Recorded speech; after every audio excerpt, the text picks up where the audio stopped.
नमस्कार, स्वागत है आप सभी का रणभूमि में। और रणभूमि में आज बात किसान आंदोलन पर हावी होती एक सोच की। जी हां, केंद्रीय कृषि मंत्री नरेंद्र सिंह तोमर ने किसानों को लिखी अपनी चिट्ठी में एक खास सोच का जिक्र किया है और इसका जिक्र करते हुए किसानों को गुमराह होने से आगाह किया है। कृषि मंत्री ने किसानों की हर समस्या के समाधान का भरोसा दिया है, तो प्रधानमंत्री मोदी ने भी किसानों को वादे करके भूल जाने वालों से सवाल करने को कहा है। ऐसे में सवाल यह भी कि आखिर किसानों के आंदोलन पर ऐसी कौन सी सोच हावी हो रही है जिसके चलते गतिरोध खत्म ही नहीं हो पा रहा है। इन तमाम मसलों पर आज चर्चा करेंगे, लेकिन पहले रणभूमि में रिपोर्ट देखिए।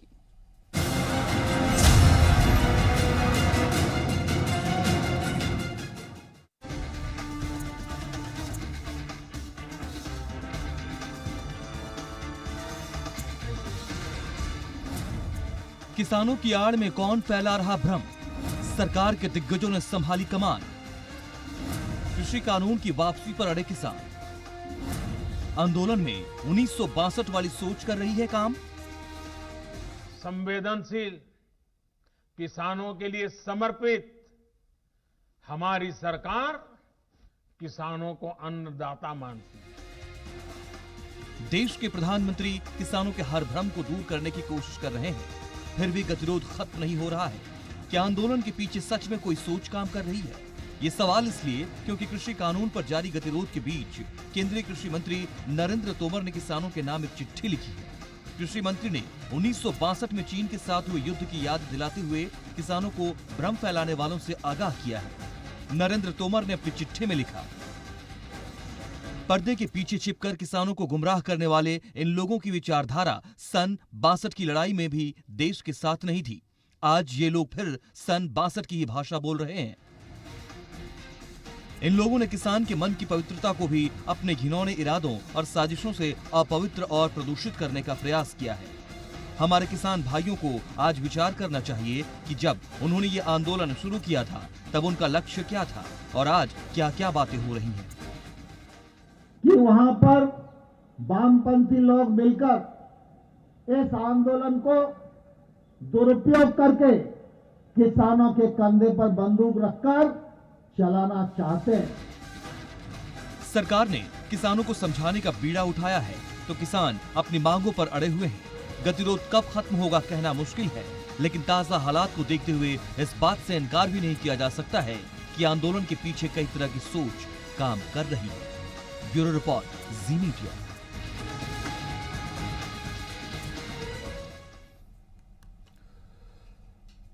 तो कृषि मंत्री की तरफ से जिस बात का जिक्र किया है, खास करके सोच जिस बात को लेकर के ये बात चर्चा में आ गई है, वो 1962 का है, युद्ध का जिक्र है। और उस दौरान की गवर्नेंस और उस दौरान कौन लोग सरकार के साथ रहे, किस तरीके से देश जब युद्ध में झोंका गया था उस वक्त किस तरीके से लोग साथ रहे और कौन पीछे से सब कुछ देखता रहा और साथ नहीं हो पाया। इन तमाम मसलों को लेकर के इस कृषि कानून पर गतिरोध बरकरार है और आंदोलन से इसे जोड़ने का प्रयास, और इसी को लेकर आगाह किया है कृषि मंत्री ने। सवाल कई उठेंगे, तो इसके जवाब तलाशने की हम कोशिश भी करेंगे। हमारे साथ कुछ खास मेहमान जुड़ रहे हैं, उनके पास हम चलते हैं और उनके साथ इस डिबेट में हम आगे बढ़ते हैं। आपको बता चले कि हमारे साथ इस डिबेट में शामिल हो रहे हैं सत्यव्रत शास्त्री जी। आप बीजेपी से ताल्लुक रखते हैं सर, बहुत स्वागत है आपका सत्यव्रत जी। हमारे साथ कांग्रेस से हमारे साथ इस डिबेट में प्रतिनिधित्व करेंगे अजय सिंगला जी, बहुत स्वागत है अजय जी आपका भी। सबसे पहले सत्यव्रत जी, खुद प्रधानमंत्री भी अपील कर रहे हैं, खुद प्रधानमंत्री कह रहे हैं कि किसानों के हर भ्रम को दूर करेंगे, और कृषि मंत्री लगातार ये प्रयास कर रहे हैं, लेकिन आगाह भी अब कर रहे हैं सभी किसानों को। हम किस रूप में इसको देखें? और 1962 का जिक्र जब किया गया है कि उससे भी ऐसी ताकतों से आपको आगाह रहने की जरूरत है जिन्होंने उस समय भी देश का साथ नहीं दिया और आज भी शायद यही ताकतें काम कर रही हैं, क्या समझे इसको? देखिए, मैं आपकी इस बात से पूर्णतः सहमत हूं और सरकार का हर स्तर का व्यक्ति, पार्टी का हर स्तर का नेता और कार्यकर्ता इस किसान आंदोलन से बहुत बारीकी से जुड़ा हुआ है। और किसान, जिसको अन्नदाता कहा प्रधानमंत्री जी ने, वास्तव में है भी, उसके प्रति संवेदना और उसके प्रति हित चिंतक।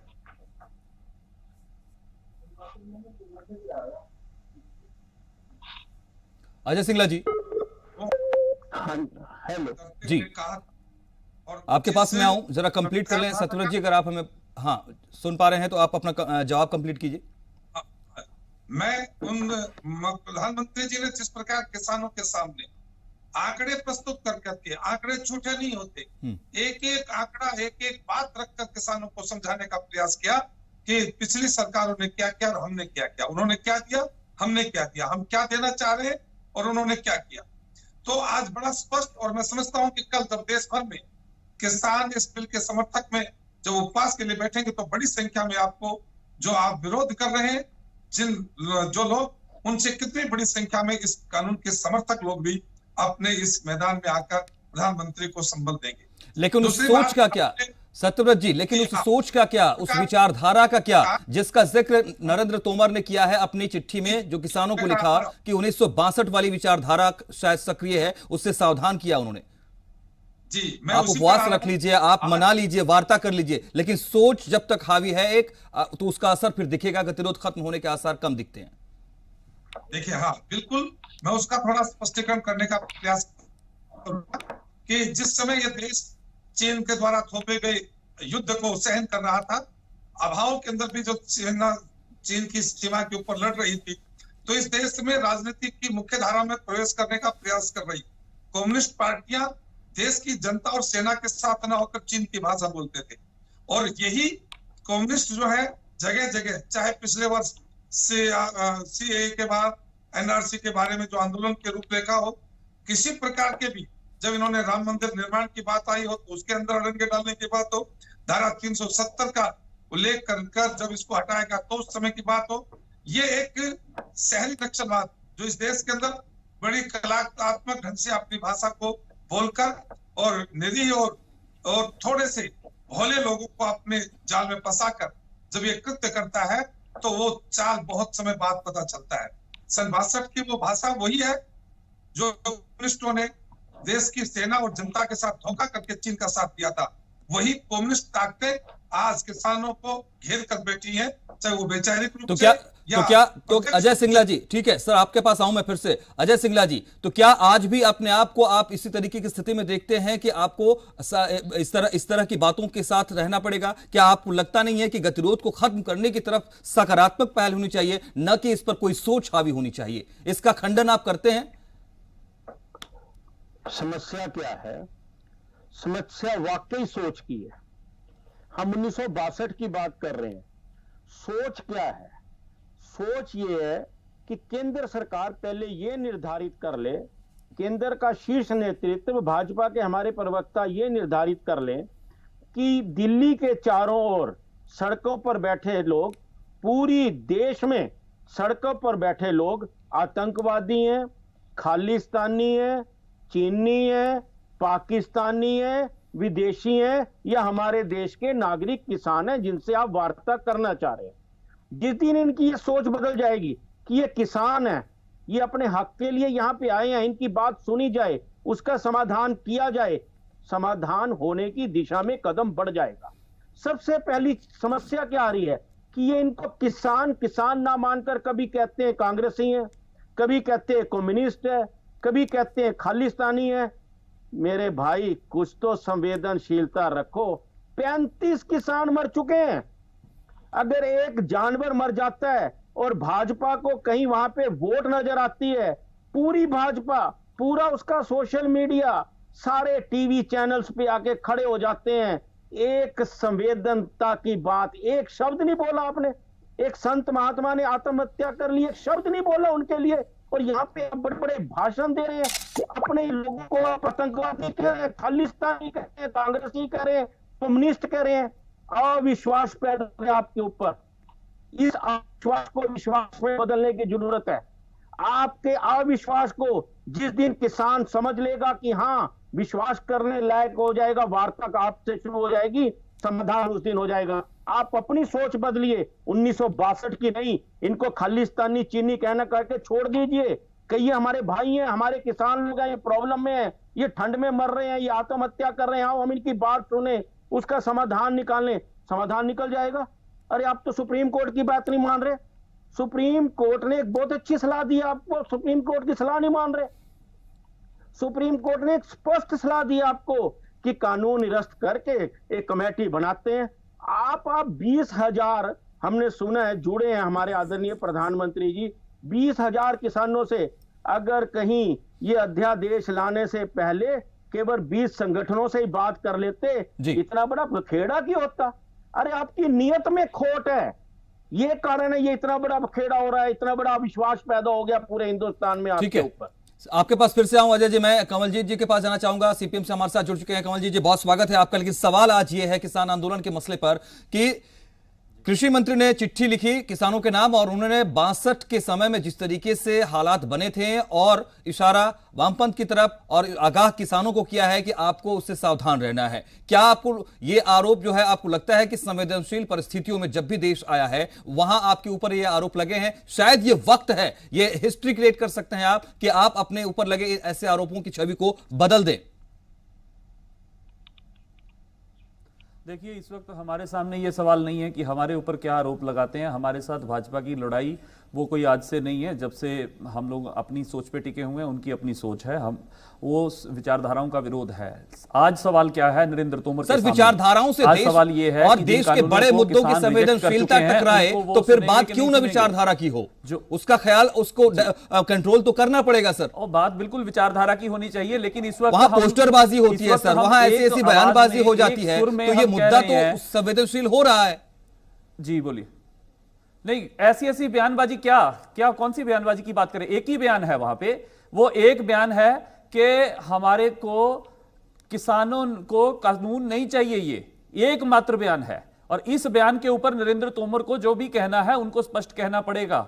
उसकी वजह है, वो चाहते थे कि हम इसमें कुछ समाधान करके, कुछ अमेंडमेंट करके, कुल मिला के कानून की जो मेन आत्मा है कि उनको प्राइवेट कॉर्पोरेट कंपनियों को किसानों की फसल खरीदने की आजादी देनी है, ये बात वो रखना चाहते हैं जिंदा और कहना चाहते हैं बाकी हम सब कुछ बदल लेंगे, लेकिन ये बात के ऊपर अड़े हुए हैं। तो हम ठीक इसी बात के ऊपर किसानों के साथ सुर में सुर मिलाकर के खड़े हैं कि किसान सही कह रहे हैं। अगर एक बार भी कॉर्पोरेट कंपनियों को, बड़े घरानों को आज्ञा मिल गई किसानों की फसल खरीदने की, उनकी लूट करने की, तो उसके बाद किसानी नहीं बचेगी। छोटा किसान, मझोला किसान तक क्या, अमीर किसान तक नहीं बचेगा। तो सीधी बात है कि इस मुद्दे के ऊपर नरेंद्र तोमर को अपनी बात करनी है। अब इसको छोड़ करके वो कोई भी 1962 उससे पहले फिर कोई और ले आएंगे, ये तमाम चीजें बिल्कुल बेबुनियाद हैं, बिल्कुल बेजरूरी हैं, गैर जरूरी हैं। जो मुख्य बात है उसके ऊपर उनको बात करनी चाहिए और तभी इसका समाधान निकलेगा। सत्यव्रत जी, क्यों गैर जरूरी बातें हो रही हैं? कल सुप्रीम कोर्ट ने गतिरोध लंबा भी कहा। सत्यव्रत जी, क्यों ऐसी गैर जरूरी बात हो रही है? क्या क्यों ऐसी अगर गैर जरूरी बात की जा रही है? फिर बिल्कुल गैर जरूरी बात है। और क्या है ये? सर सवाल कर रहा हूं, क्या ये गैर जरूरी है सत्यव्रत जी? जो कृषि मंत्री आगाह कर रहे हैं, जो प्रधानमंत्री अपील कर रहे हैं, संवाद कर रहे हैं, क्या इस बात में कोई शक है कि कम्युनिस्ट पार्टी के नहीं, वो संवाद की बात को मैंने गैर जरूरी नहीं कहा। मैंने कहा संवाद तो करिए, गैर जरूरी तो ये है जो 1962 चीन रूस सब निकाल रहे हैं। मैं ये बात कह रहा हूं कि वो गैर जरूरी तब होती जब इन लोगों को वहां लीड करने का, भाषण देने का और जगह जगह घूमने के इनके चेहरे ना दिखाई देते। जब इनके चेहरे वहां दिखाई देते हैं, इनके पोस्टर वहां दिखाई देते हैं, तो इस बात को कहने में गुरेज क्यों हो कि ये कभी देश के भले में नहीं रहे, आज किसान के भले में कैसे हो सकते हैं? और दूसरी बात मैं ये कहना चाहता हूं कि जब किसान को एक प्लेयर तो किसान का भला जो आप कर रहे हैं वो तो सबको नजर आ रहा है। किसान रो रहा है आपके भले से, किसान माफी मांग रहा है आपसे कि भला मत करिए प्लीज, हमारा ये वाला भला नहीं चाहिए कॉर्पोरेट कंपनियों वाला। आप इस वक्त किसान जो है पंजाब के अंदर आपकी पार्टी के किसी चेहरे को बर्दाश्त नहीं कर पा रहा है। आप सुनिए तो भाई, सुनने का वादा भी रखिए ना। जो आपके विचार बहुत समस्या है सच को सुनना, बहुत मुश्किल है सच को सुनना। अब आप झूठ की भाषण देंगे या बोलने देंगे? आप इनकी आवाज को बंद करें। जब इस देश की जनता ने किसान हितैषी कदमों को उठाया सरकार ने, तो सर आंखों पर लिया। आप जानते हैं कि इस सरकार के आने के बाद एमएसपी के रेट में वृद्धि 5 रुपए, 2 रुपए, 10 रुपए होता था। जब सरकार ने हजारों रुपए में एमएसपी का बढ़ाया, तो क्या ये जानकारी नहीं है आपको? क्या किसान के की जो एरिया होता था वो इलाके वाइज होता था, गांव वाइज होता था, ब्लॉक वाइज होता था, उस बीमे की राशि को 1 एकड़ तक नहीं लेकर आए? या ये किसान के हित में नहीं था? और किसान की पिछले सालों से दर्द हर साल उसका एमएसपी बढ़ रहा है, और उसकी खरीद बढ़ रही है, उसकी स्टोरेज की व्यवस्था बढ़ रही है। क्या देश का अन्नदाता जो मेहनत करता है और अपनी मेहनत से, खून पसीने से जो अन्न उत्पन्न करता है, उसको सुरक्षित रखना, उसकी मार्केटिंग करना, उसको आगे प्रोसेसिंग में बढ़ाना, जी एक सेकंड ये रुकिए। पाप होगा क्या देश का? सतवर जी एक सेकंड रुकिएगा। कमलजीत जी, क्या आपने इन चीजों को कभी देखा परखा? क्या आपको लगा कि आप किसानों के बीच बैठ करके ये वाली बात करें कि ये नफा है, ये नुकसान है, ये चुनौती है, इस तरह की बात होनी चाहिए? ऐसा तो कभी आप लोग नहीं करते हैं, लेकिन अलग तरीके की बात जब आती है वहां आप सोच के साथ जरूर अपनी उपस्थिति दर्ज कराते हैं। सर आ रहा हूं अजय जी, थोड़ा सा देखिए सुनिए ये जिन बातों की ये बात कर रहे हैं कि किसान का ये फायदा कर दिया, उसकी ये बिल से के जरिए उसकी खरीद का जो है प्रावधान होगा, तो हम पे तो यही कह रहे हैं कि खरीद का प्रावधान सरकार अपने हाथ में रखे। किसान ये मांग कर रहा है, खरीद का प्रावधान सरकार अपने हाथ में रखे। स्टोरेज के अंदर वृद्धि होनी चाहिए, सरकार स्टोरेज के अंदर और बेहतर गोदाउन जो है एफसीआई बनाए, और बेहतर गोदाउन जो है वो सरकारी खरीद एजेंसियां बनाए, और किसान की तमाम फसल जो है उसको खरीदने का इंतजाम जो है वो किया जाए। और एमएसपी जो है वो सारी फसलों के ऊपर और सारी स्टेटों के अंदर वो उनको दिया जाए। यही तो बात हो रही है, यही तो किसान कह रहा है। लेकिन जो इनका कानून है वो ये नहीं कह रहा है। क्या जो कमलजीत जी कह रहे हैं आप उससे सहमत हैं?